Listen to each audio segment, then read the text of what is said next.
if you go back maybe 20 years, politics and business was reasonably separated. I'm not saying it was exclusively separated, but business did what business did. The politicians ran the country well or not. It is what it is.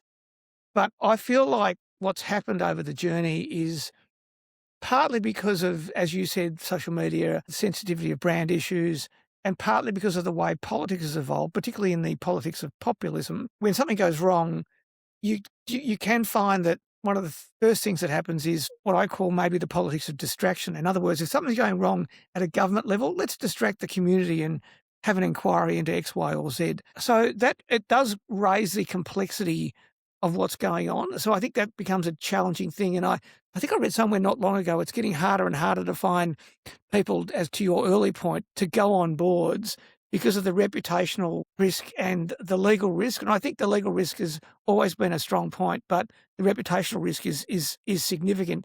Because if you're in the right place at the right time, awesome. If you're in the right place for too long, not so well. If you're at the right place in the wrong time, it's not great.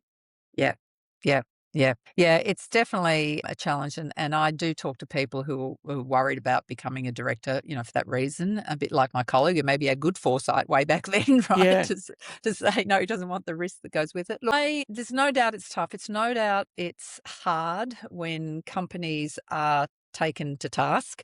And when you're in that company and you see things and you often see them differently to what it's being portrayed externally, it can be extremely frustrating.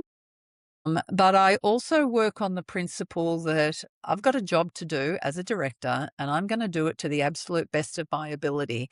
And and as long as I know I've done the right thing, I've done it to the best of my ability, then I'm going to be fine.